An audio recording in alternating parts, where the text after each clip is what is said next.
Ilmu Ulat Sutera. Audiobook, novel silat. Cerita, Huang Ying. Bab 36.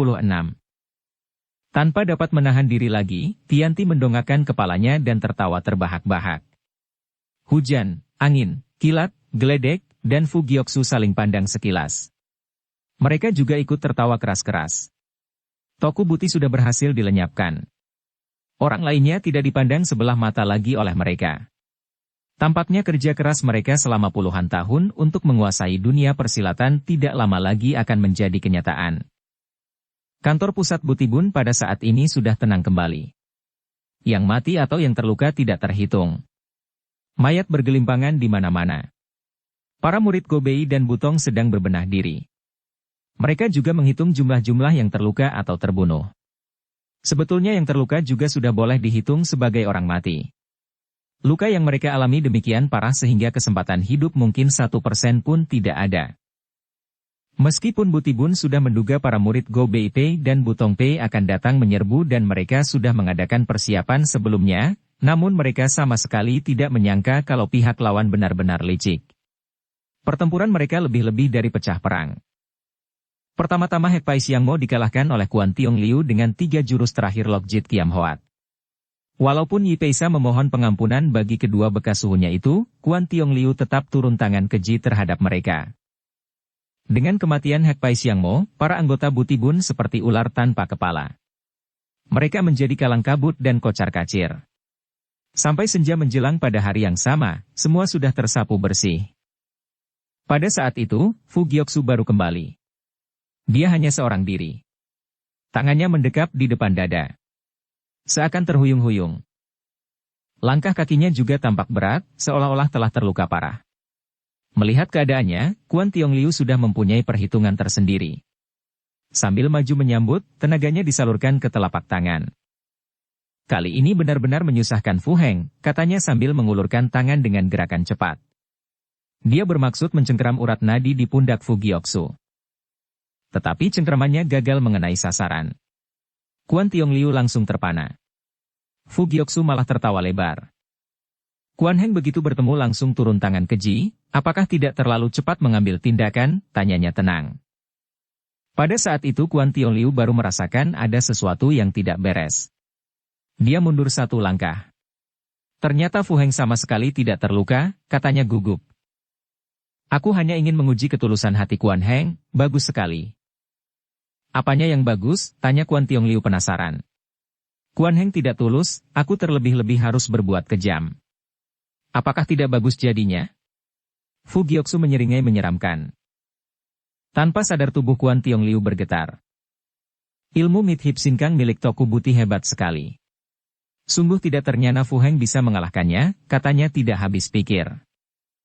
Hanya mengandalkan beberapa jurus cakar monyet Xiao Te, mana mungkin bisa mengalahkannya?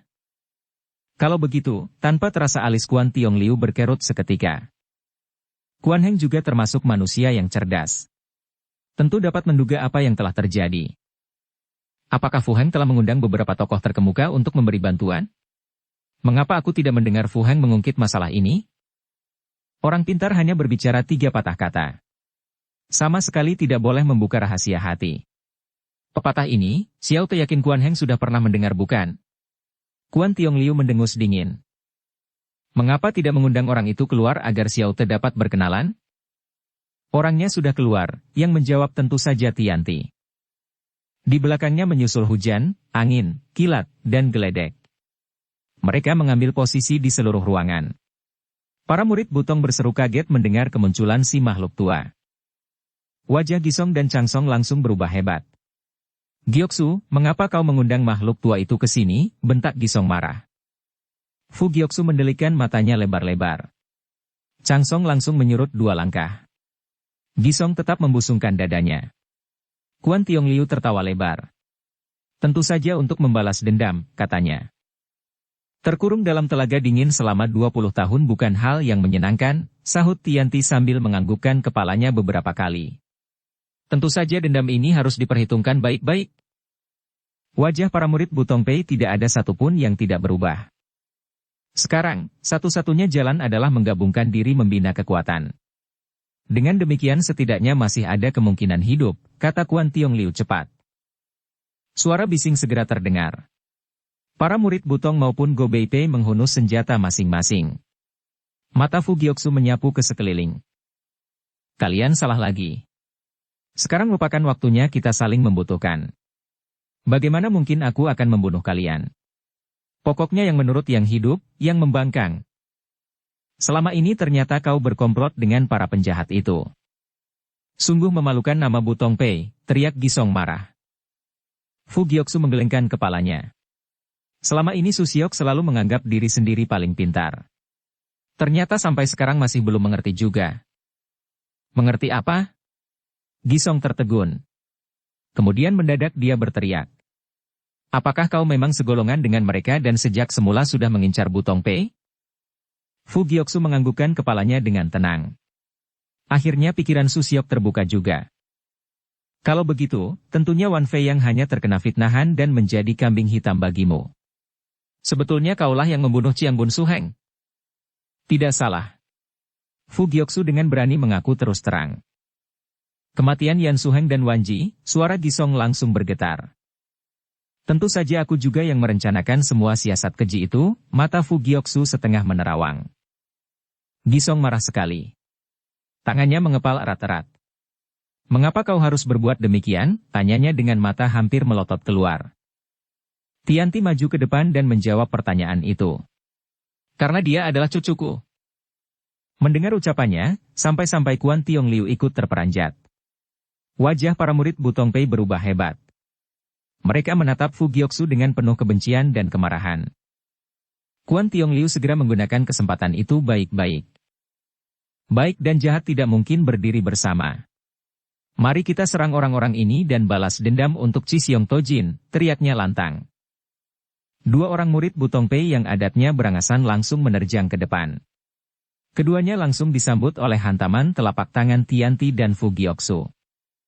Sekejap mata mereka terpental kembali, mulut mereka memuntahkan darah segar, nyawa mereka pun melayang seketika. Para murid yang masih setia padaku menepi ke bawah tembok sebelah kiri. Yang membangkang tetap di tempat, teriak Fu Gyoksu dengan wajah angker. Para hadirin langsung gempar. Sebagian besar yang takut mati langsung berjalan berdesak-desakan ke arah bawah tembok sebelah kiri. Mereka tidak berani mendongakkan wajahnya memandang rekan yang lain. Chang Song juga ikut-ikutan menuju ke sebelah kiri. Tangannya menarik ujung baju Gisong. Tapi pegangannya disentak oleh saudara seperguruannya itu. Dia menuding Fu Gyoksu dengan mata mengandung kebencian yang dalam. Murid murtad. Fu Gyoksu tertawa dingin. Kau habisi nyawamu sendiri atau aku yang harus turun tangan, tanyanya sinis. Gisong seperti tidak mendengar kata-katanya. Dia membalikkan tubuhnya ke arah Gunung Butongsan dan menjatuhkan diri berlutut. Para leluhur Butong Pei, sejak masuk ke dalam perguruan ini, Gisong selalu membanggakan diri sendiri dan tinggi hati. Tidak pernah bisa membedakan mana yang benar dan mana yang salah.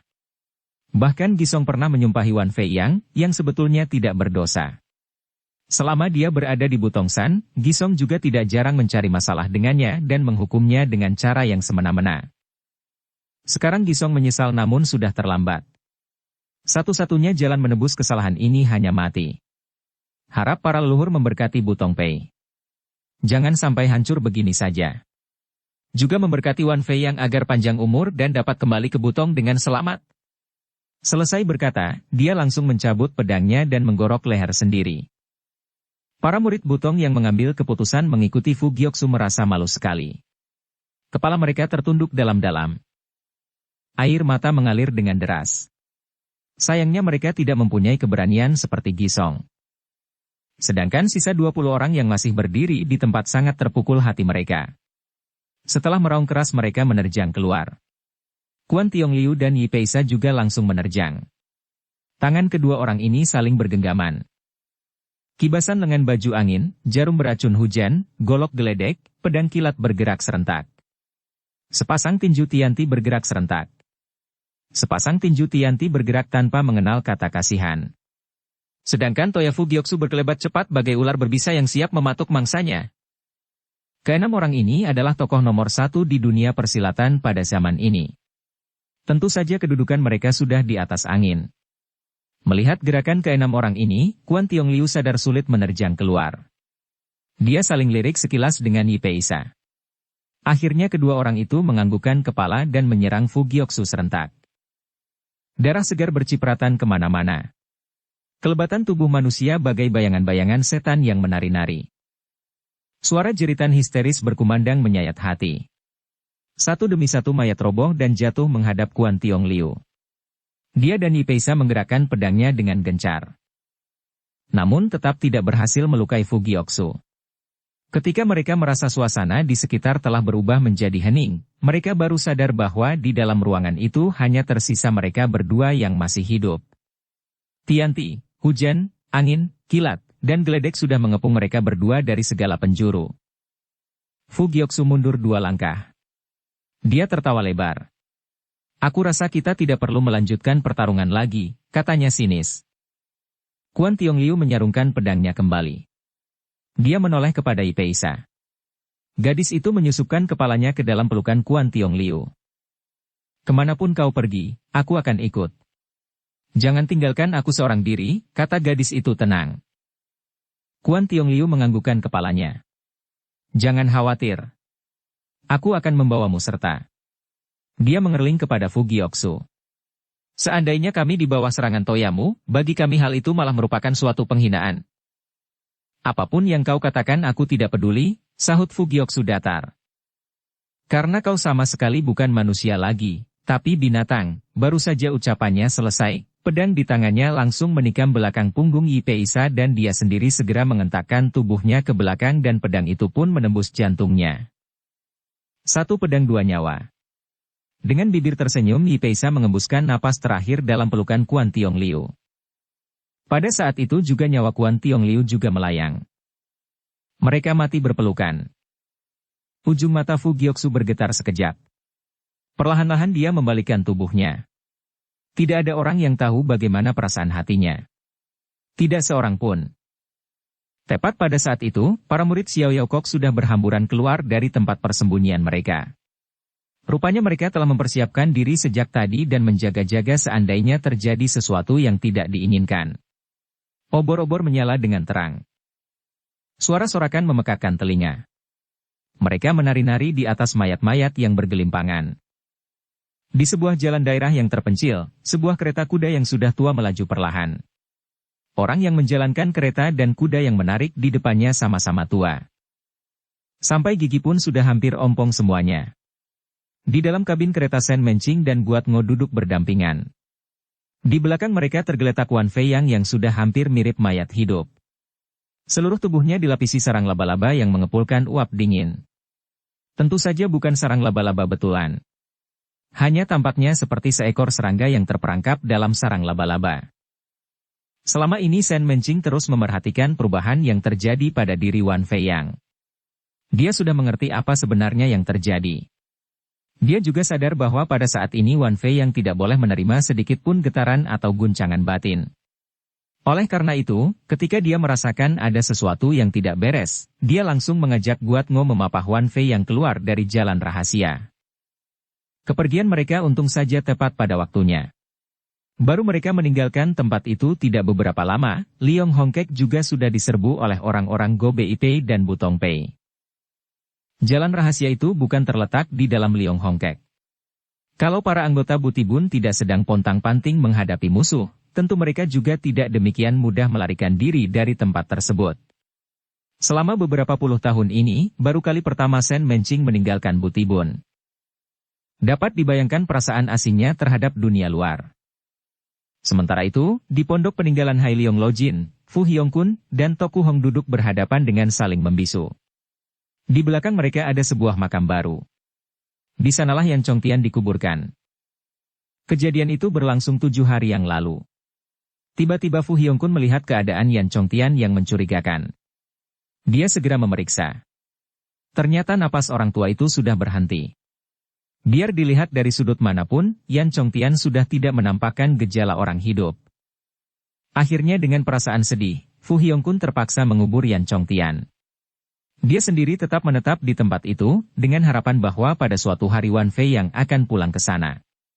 Lagi pula dia memang tidak mempunyai tempat tinggal lagi. Dia sadar bagaimana kakeknya membencinya sekarang. Sedangkan melihat perubahan Fu Gyoksu, abangnya itu juga tidak mungkin memaafkannya.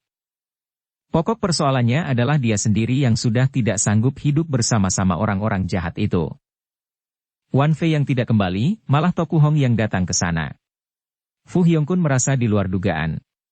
Apalagi setelah mendengar cerita Toku Hong tentang kehadiran Wan Fei yang mengacau di hari pernikahan gadis itu, Fu Hyongkun semakin tertekan. Tapi dia adalah seorang gadis berjiwa besar.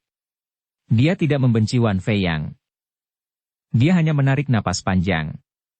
Dia juga tidak cemburu ataupun marah terhadap Toku Hong. Menghadapi seorang gadis yang baik hati dan lembut seperti Fu Hyongkun, bagaimana mungkin Toku Hong tidak dapat melenyapkan rasa salah pahamnya dulu?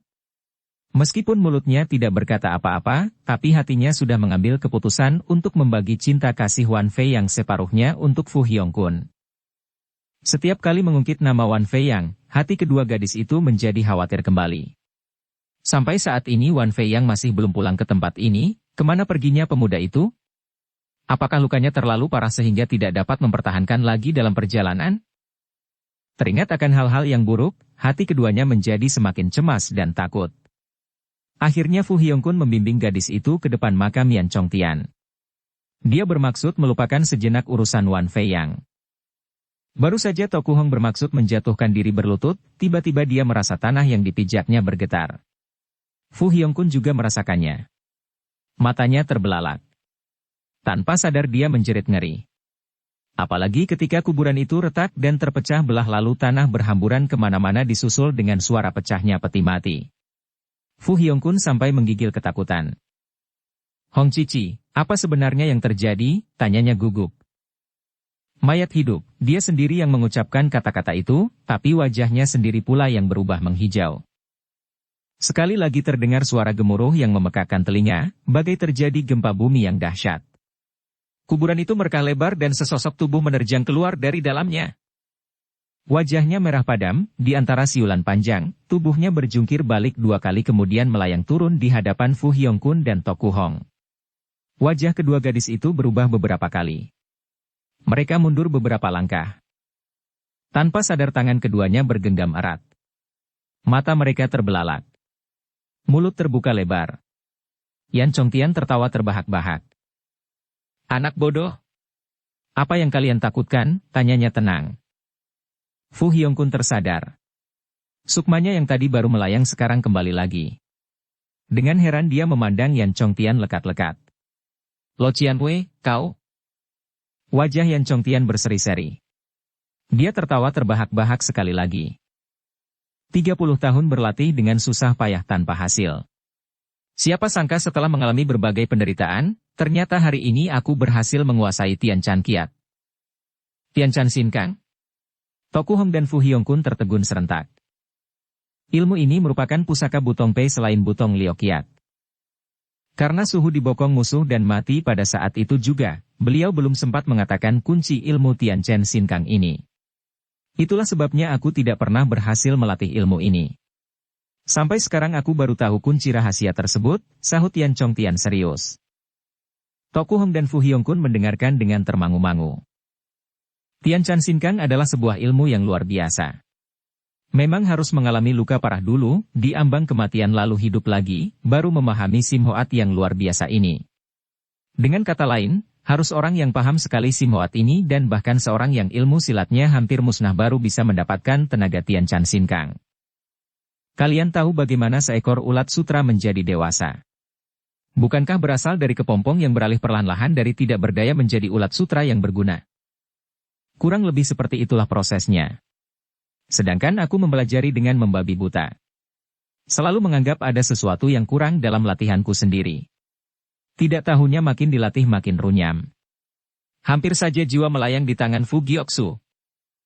Maksud Lo Qianwei, harus memusnahkan ilmu sendiri dan berlatih kembali dari awal baru bisa berhasil, tanya Fu Hyongkun. Tidak salah. Persis seperti seekor ulat sutra bukan? Di mana kepompongnya harus terkelupas dulu baru bisa jadi ulat.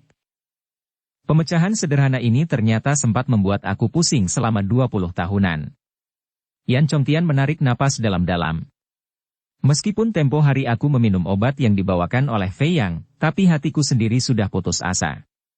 Mengingat usiaku yang sudah tua, seandainya urat nadi ini bisa tersambung lagi, aku juga tidak banyak kegunaannya lagi. Aku ingin bunuh diri dengan cara menutup jalan pernapasanku. Tidak tahunya, tiba-tiba pikiran ini menjadi kosong melompong. Napas pun benar-benar terhenti. Namun sebetulnya otak ini masih bekerja. Aku dapat mendengar suara apapun di sekitar, hanya saja tidak dapat memberikan reaksi. Aku bahkan tahu ketika Fukounio mengubur diriku. Fu Hyongkun tertawa getir. Aku masih mengira Lo Cianpue benar-benar telah berpulang. Memang reaksi yang diperlihatkan persis dengan orang yang sudah mati. Dan tenaga dalam yang kulatih selama ini pun musnah seketika, tetapi tenaga Tian Chan Sin Kang justru mulai terbangkit. Semakin lama bertambah kuat. Kami memberi selamat kepada Lo Cianpue, kata Toku Hong dan Fu Hyongkun serentak sambil menjura. Yan Chongtian tersenyum. Tiba-tiba dia berdiri. Seakan ada sesuatu yang teringat dalam ingatannya. Di mana Wan Fei Yang? Panggil dia kemari. Aku ingin mewariskan rahasia Tian Chan Sin Kang. Dengan gabungan tenaga kami berdua, selain membasmi murid murtad, nama besar Butong Pei juga dapat dibangkitkan kembali.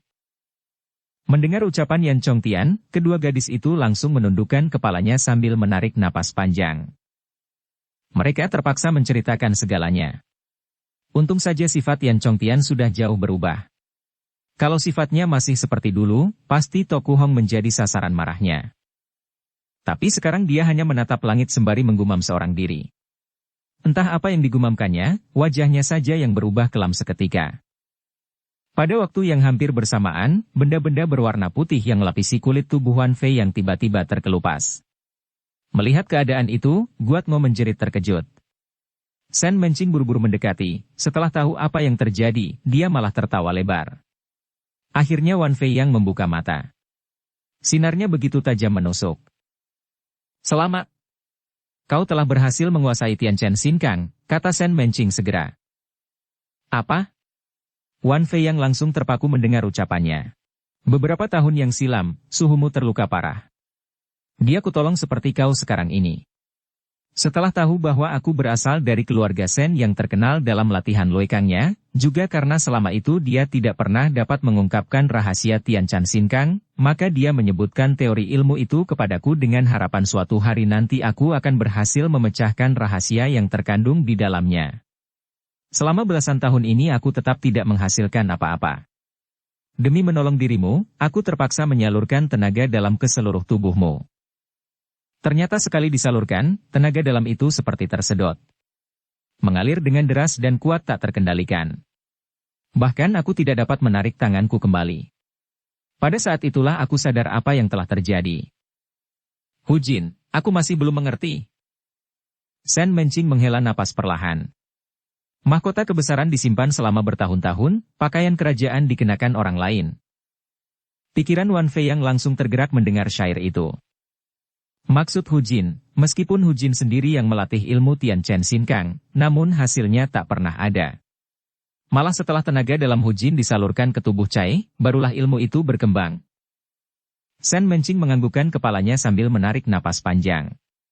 Pada dasarnya, ulat sutra memang harus melalui proses yang lain baru dapat menjadi bahan pakaian. Kalau didiamkan saja, tentu tidak ada manfaatnya. Orang yang memproses ulat itu hanya disebut pemberi jasa. Kongcu, setelah Hu Jin menyalurkan tenaga Tian Chan Sin Kang kepadamu, tenaga dalamnya sendiri malah menjadi musnah, tukas Guatmo.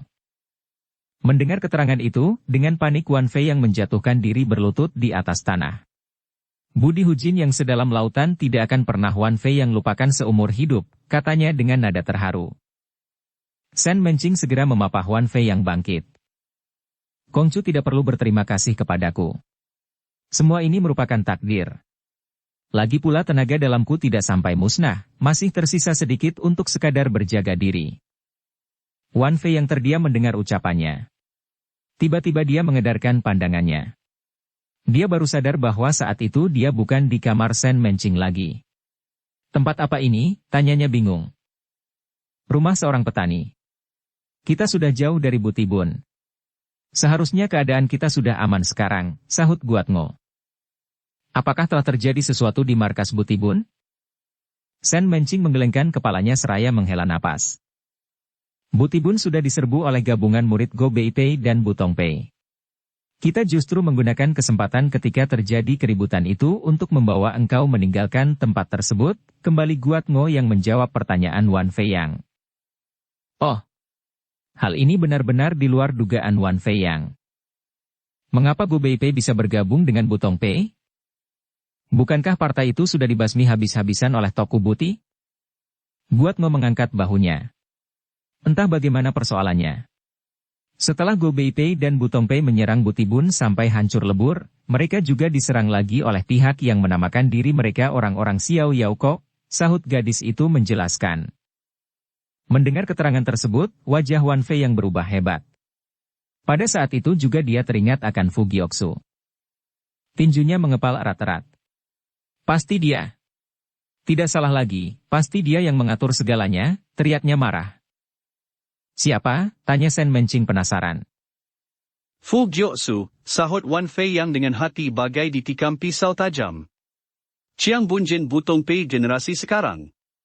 Dia juga cucu dari ketua Xiao Yao Kok, Tianti. Sen Mencing menarik napas panjang. Ambisi orang ini terlalu besar sehingga sampai hati melakukan apa saja. Oh ya, Hu Jin. Apa rencanamu sekarang? Tanya Wan Fei Yang. Aku berharap dapat menemukan Hong Ji secepatnya.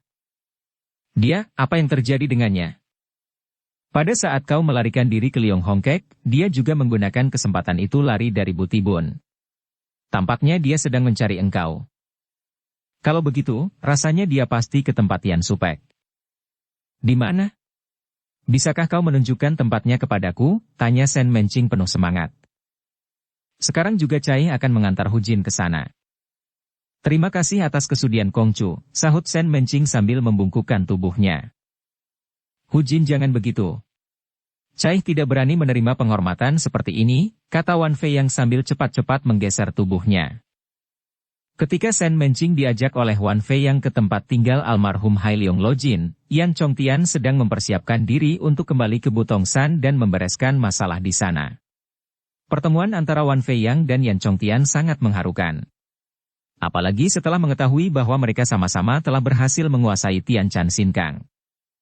Pertemuan antara Sen Mencing dan putrinya Toku Hong juga menyentuh hati mereka. Yan Chongtian diberitahu bahwa Wan Fei yang berhasil menguasai Tian Chan Sin Kang atas bantuan Sen Mencing. Selain gembira, dia juga curiga. Mengapa Chi Xiong bisa mengajarkan teori Tian Chan Sin Kang kepada orang luar? Semakin dipikirkan, dia semakin tidak mengerti. Tapi dia tidak menanyakannya. Hanya dalam hatinya dia terus bertanya-tanya, apa sebetulnya hubungan Chi Xiong dengan Sen Hu Jin ini? Setelah mengalami berbagai kejadian yang menggetarkan hati, sifatnya memang sudah jauh berubah. Yang lalu biarlah berlalu. Masalah pertama yang harus diselesaikan tentu saja urusan Xiao Yao Kok. Akhirnya dia mengambil keputusan untuk mendatangi markas Butibun yang sudah diduduki orang Xiao Yao Kok sekarang. Sudah pasti Wan Fei yang langsung menyetujui.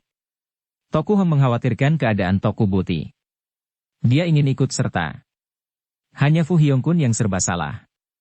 Akhirnya mengambil keputusan untuk tetap tinggal dan menjaga Sen Mencing. Yan Chongtian dan Wan Fei yang tentu saja memaklumi perasaan hati Fu Hyongkun. Yang dihadapi sebagai lawan adalah abang dan kakeknya sendiri. Dia memang tidak menyetujui tindak tanduk mereka, namun dia juga tidak sampai hati melihat mereka dibasmi di depan matanya. Toku Hong juga mengerti. Dia merasa gadis itu jauh lebih baik daripada dirinya, tetapi nasibnya juga jauh lebih patut dikasihani. Dia segera menarik Wan Fei yang ke samping, dan menasihati Wan Fei yang agar menghibur Fu Hyongkun. Gadis itu melihat semuanya dengan jelas. Dia mengerti apa yang mereka maksudkan. Dia hanya berpesan kepada Wan Fei yang, laki-laki sejati mempunyai pilihan sendiri. Ada yang tidak boleh dilakukan, tapi ada juga beberapa hal yang memang harus dilaksanakan. Tenangkanlah hatimu. Lakukanlah apa yang kau anggap semestinya. Aku hanya memohon agar kau mengampuni jiwa Yaya dan Gyoksu Koko. Selebihnya, hukuman apapun yang akan kau jatuhkan kepada mereka, aku tidak akan menghalangi. Dengan sorot mata penuh pengertian, Wan Fei yang menganggukkan kepalanya. Cahaya api tidak terlalu terang. Keheningan mencekam dalam ruangan batu. Wajah Toku Buti lebih kelam lagi. Ruangan batu itu terpencil dalam sebuah sumur tua. Lumut dan rerumputan liar memenuhi tempat tersebut. Kalau dibilang tempat itu tempat yang misterius, memang benar. Oleh karena itu, meskipun jaraknya tidak jauh dari markas Butibun, tetapi para anggota Xiao Yaokok yang setiap hari meronda dan menggeledah sekitar tempat itu, tetap tidak pernah menemukannya. Ruangan batu ini dibangun oleh Pangcu Butibun generasi sebelumnya, Xiahou Tianchong. Maksudnya adalah untuk tempat menyembunyikan diri bila terjadi sesuatu yang tidak diinginkan. Ternyata Xiahou Tianchong tidak pernah menggunakannya, malah muridnya Toku Buti yang memakainya sebagai tempat menyembunyikan diri. Tentu saja Toku Buti merasa tertekan dan kesepian. Sebelum terjun ke dalam jurang ketika dikeroyok oleh Tianti, hujan, angin, kilat, geledek, dan Fugyoksu, dia sudah memperhitungkan semuanya dengan matang. Toku Buti bukan baru kali pertama ini bertarung di atas Giok Hongteng. Selama 30-an tahun dia selalu mengadu kekuatan dengan Chisiong Tojin di tempat yang sama. Dilihat dari kelicikan manusia itu, tidak mungkin dia tidak memerhatikan daerah sekitarnya dengan saksama. Dia sudah mengenal situasi tempat itu bagai mengenali telapak tangannya sendiri. Oleh karena itu, sepintar-pintarnya Tianti dan kawan-kawan, mereka tidak menduga kalau Toku Buti sengaja menjatuhkan diri ke dalam jurang. Oleh karena itu, bukan saja dia tidak mati di dalam jurang yang dasarnya penuh batu-batu karang, malah dalam saat yang genting dia langsung menangkap sebatang akar liar yang kuat dan sudah tua sekali. Dengan akar itulah dia merayap turun perlahan-lahan. Dengan mengandalkan ilmu silatnya yang tinggi, melakukan semua hal itu tentu bukan hal yang sulit. Meskipun lukanya cukup parah, tapi dia telah berlatih luekang selama puluhan tahun. Dengan luekangnya itu pula, dia dapat menahan lukanya untuk sementara. Setelah mempertimbangkan sejenak, dia mengambil keputusan untuk mengendap-endap kembali ke atas Giok Hongteng. Dia tidak berani turun gunung melalui tempat yang didatanginya. Pasti masih banyak anggota Xiao Yaokok yang masih berkeliaran di tempat itu. Fugyoksu adalah manusia yang cerdas. Sebelum melihat dengan mata kepala sendiri mayat Toku Buti, dia tentu belum yakin kalau orang itu benar-benar sudah mati. Toku Buti, dia tentu belum yakin kedua orang itu benar-benar mati. Toku Buti mencari tempat persembunyian yang strategis dan di sana dia menghimpun hawa murninya untuk menyembuhkan luka yang dideritanya. Di tempat itu dia menginap satu malam, keesokan paginya, Kong Sun Hong sudah datang kembali. Dia mencari Toku Buti di seluruh tempat itu. Setelah yakin keadaan sudah aman, barulah Toku Buti muncul dari tempat persembunyiannya dan bertemu dengan Kong Sun Hong. Dalam seumur hidupnya, baru kali pertama ini Toku Buti terpaksa bersembunyi dari musuhnya, bahkan menggunakan akal licik untuk menghindarkan diri dari pertarungan. Dia memang belum pernah mengalami kekalahan sejak ditantang oleh siapapun. Kong Sun Hong yang melihat keadaannya ikut merasa sedih dan tertekan. Akhirnya mereka memutuskan untuk mengadakan perjalanan pada malam hari dan kembali ke daerah sekitar Butibun. Meskipun apa yang telah terjadi pada markas mereka sudah dapat diduganya, namun melihat kenyataan bahwa Butibun telah beralih tangan dan para anggota Xiao Yaokok keluar masuk dengan seenaknya, Toku Buti tetap hampir muntah darah karena kesalnya. Tetapi dia tetap mempertahankan kesabarannya. Hari-hari selanjutnya terpaksa dilewati dalam ruangan batu tersebut. Luka yang diderita Toku Buti hampir sembuh secara keseluruhan. Kong Sun Hong selalu melayaninya. Kadang-kadang dia keluar dari tempat persembunyian itu lalu menyamar dan menuju kota untuk mencari berita. Apa yang didengarnya semua merupakan kabar buruk, tapi dia menyimpannya dalam hati. Sampai hari ini baru dia mengatakannya kepada Toku Buti. Butibun benar-benar sudah hancur lebur. Anggota para cabang-cabang sebagian besar sudah melarikan diri, ada juga yang bertekuk lutut di bawah panji Xiao Yaokok. Mendengar kabar tersebut, Toku Buti malah tertawa terbahak-bahak. Apa yang pernah dikatakan Chisiong di atas Giok Hongteng memang tidak salah. Butibun merupakan sarang burung-burung liar. Kalau pohonnya tumbang, burungnya pun pasti beterbangan kemana-mana, dia merandek sejenak, tiba-tiba dikibaskannya tangannya. Kau kunci aku dari luar. Suhu. Kong Sun merasa bimbang. Kenapa? Kau takut aku akan bunuh diri? Anak bodoh. Mati pun aku tidak akan merem kalau sakit hati ini belum terbalas. Kali ini kau harus melatih ilmu Hit Hip Sin Kang sampai berhasil, sahut Toku Buti yang mengerti keraguan hati muridnya. Cisiong Tojin sudah mati. Butibun telah diambil alih oleh Xiao Yaokok. Sen Mencing pasti tidak peduli akan keadaannya. Apalagi yang dapat membuat Toku Buti memencarkan perhatiannya. Setengah bulan telah berlalu. Hampir tengah malam, Kong Sun Hong baru bersiap-siap menggetar sehelai tikar di depan pintu. Biasanya dia memang tidur di sana seraya menjaga. Tiba-tiba didengarnya suara yang aneh. Dengan terkejut dia menolehkan kepalanya. Sekali lagi terdengar suara. Kali ini seperti gemuruh gempa bumi, kemudian terlihat pintu batu di mana Toku Buti berada mulai retak.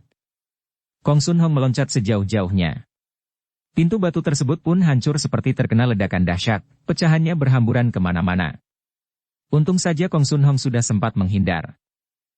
Batu-batu kecil masih berjatuhan, tubuh Toku Buti melayang pada waktu yang bersamaan dalam jarak 3 cun dari atas tanah. Kedua kakinya tegak lurus. Dari keluar dari ruangan tadi sampai berdiri di atas tanah, posisinya masih sama. Tubuhnya tegak kukuh laksana gunung Taisan. Bajunya malah melambai-lambai tertiup angin. Setelah beberapa saat baru normal kembali. Sekali lihat saja Kong Sun Hong sudah tahu apa yang telah terjadi. Cepat-cepat dia maju ke depan dan menjatuhkan diri bertekuk lutut di hadapan Toku Buti. Tecu memberi selamat kepada Suhu atas keberhasilannya. Akhirnya dapat juga aku mencapai tingkat ke-9. Mengenai tingkat ke-10, rasanya tidak usah diharapkan lagi. Usiaku sudah lanjut, tiada waktu untuk melatih lebih lanjut. Meskipun mulut Toku Buti berkata demikian, namun dia tetap tidak dapat menyembunyikan perasaannya yang masih tetap berharap. Suhu, setelah berhasil melatih Mid-Hip Sinkang tingkat ke-9, apakah kau sudah dapat mengalahkan semua musuhmu seperti sebelumnya? Tanya Kong Sun Hong penasaran. Toku Buti menggelengkan kepalanya. Seandainya bertarung dengan cara duel 1 lawan 1, tidak ada satupun dari orang Xiao Yaokok dapat mengalahkan aku. Tapi seandainya mereka menggunakan cara gabungan seperti tempo hari, mungkin aku dapat mengalahkan mereka perlahan-lahan dan satu demi satu, tetapi aku sendiri mungkin akan mengalami luka yang cukup parah. Toku Buti berhenti sejenak. Kalau memang ingin mengalahkan mereka seperti sebelumnya, rasanya kita harus menggunakan sedikit muslihat. Tampaknya Suhu sudah mempunyai perhitungan yang matang dalam hati, kata Kong Sun Hong. Toku Buti hanya tertawa. Sebetulnya sebelum menutup diri melatih ilmu, dia memang sudah memperhitungkan segalanya dengan matang. 3 hari berlalu lagi. Toku Buti dan Kong Sun Hong di depan pintu gerbang markas Butibun yang sekarang sudah menjadi kantor cabang Xiao Yaokok. Hari masih pagi sekali. Matahari baru saja terbit. Semua anggota Xiao Yaokok yang menjaga di depan pintu gerbang sangat terkejut. Sejak hari belum terang sudah ada yang datang melaporkan kabar ini. Namun melihat sendiri kenyataan itu, mau tidak mau mereka panik juga. Pintu gerbang segera ditutup rapat-rapat. Namun sekali hantam saja Toku Buti sudah berhasil membukanya kembali. Beberapa anggota yang menjaga tepat di depan pintu sampai terpental ke belakang dan jatuh pingsan seketika. Ada lagi 3 orang yang langsung memuntahkan darah segar serta jatuh dengan nyawa melayang. Toku Buti melangkah masuk ke dalam dengan tenang. Para anggota Xiao Yaokok menjadi kalang kabut. Tepat pada saat itu juga, Fu Gyoksu berjalan keluar. Di kiri kanannya mengawal hujan, angin, kilat, dan geledek. Mereka mengambil posisi berdampingan. Fu Gyoksu segera membungkukkan tubuhnya. Wajahnya tidak menampilkan perasaan apapun. Rupanya Toku Buncu yang bertandang. Toku Buncu benar-benar berusia panjang. Mengapa tidak menyuruh orang memberitahukan terlebih dahulu, agar kami dapat menyambut dengan baik?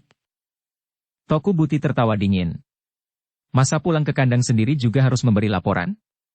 Bukankah lucu kedengarannya? Pada dasarnya tempat ini memang milik Toku Buncu. Tapi, seandainya sekarang kita mengembalikan lagi kepada Buncu, sedangkan Buncu hanya berdua dengan muridnya, apakah tidak merasa tempat ini terlalu besar?